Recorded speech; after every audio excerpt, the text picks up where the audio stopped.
Salut tout le monde. Aujourd'hui on se retrouve pour un nouveau chapitre de One Punch Man et on va parler du chapitre 102. Donc comme je l'avais pressenti, le chapitre 102 a été divisé en deux parties.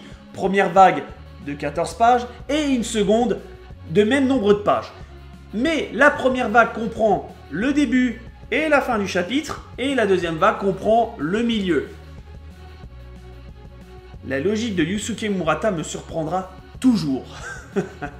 Bon, alors, le chapitre 102, dans sa globalité, m'a vraiment surpris. Parce qu'en fait, je m'attendais encore des combats de classe S à nouveau. Et là, venant de nulle part, nous avons 3 classes A. Bon, les 3 acolytes d'Atomic Samurai. Mais franchement, je m'attendais pas à voir des classes A, voilà, d'un coup. Voilà, je m'attendais encore à voir un combat de classe S. Et c'est ça qui m'a bien surpris et c'est ça que j'ai aimé dans ce chapitre. Ce qui m'a vraiment surpris. Parce qu'il m'a surpris parce que, voilà, on s'attendait que l'attaque de l'association des monstres, bah, on allait mettre les classes A vraiment en avant au début. Et après, bah, c'était les classes S qui allaient faire la fin du travail. Mais non, là, on a une petite surprise. 3 classes A qui vont se confronter à un monstre avec des courbes de fou malade, hein, une déesse, hein, parce que le Chara Design, franchement, je ne vais pas te mentir, il déboîte. Hein.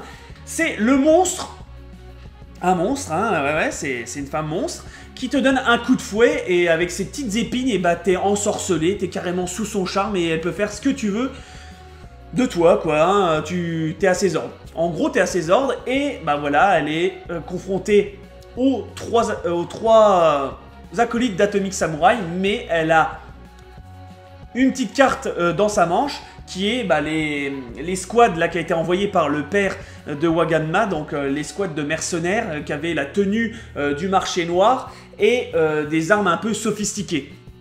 Et là, il commence un combat, mais vraiment de ouf. Bon, ça dure pas très longtemps, mais le Chara Design est vraiment présent et c'est vraiment beau. Même le second, ça se dit pas. Le second de la classe A te fait une technique de ouf en repensant à Atomic Samurai. Il te coupe des balles et après, direct, avec une vitesse comme pas possible, il se trouve direct à côté du mercenaire. Et franchement, ça défonce. Même les deux autres, là, qui ressemblent un peu à un clown, hein, on dirait qu'ils ressemblent un peu à Hisoka.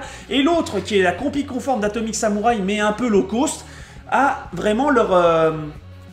on va dire, a vraiment leur spécialité. Donc là, on voit celui qui a la copie de samouraï, qui a un sabre, je dirais un sabre avec une âme, parce qu'à un moment, il bloque 2 personnes et d'un coup, tu as des hélices qui sortent de son sabre.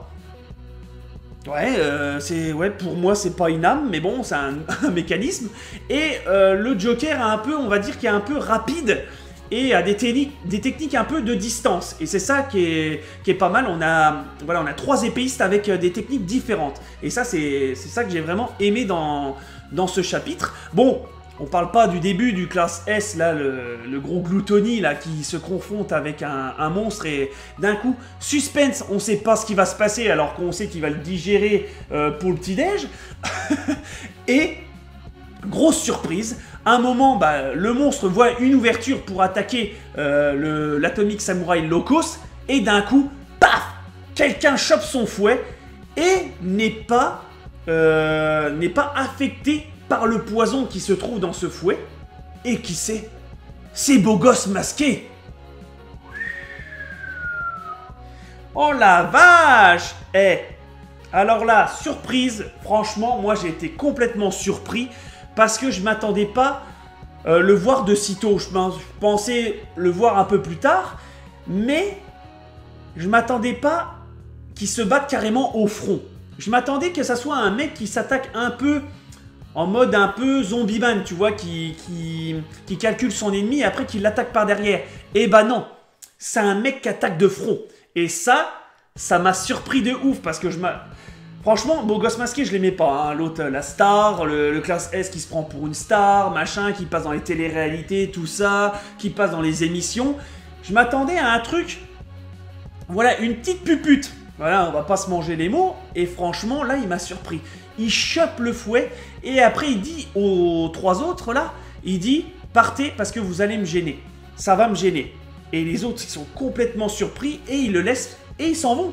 Ils le laissent confronter un seul mec, bon, le premier de la classe A, contre une armée de mercenaires contrôlée par le monstre qui est aussi présent.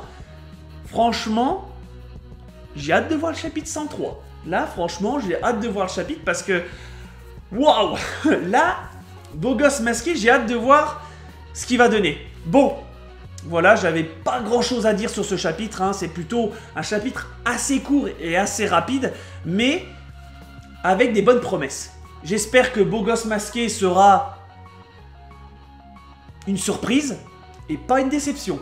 Donc n'oubliez pas de mettre un petit commentaire pour dire ce que vous avez pensé de ce chapitre et de lâcher le petit like pour soutenir la chaîne. Et moi je vous dis au prochain chapitre.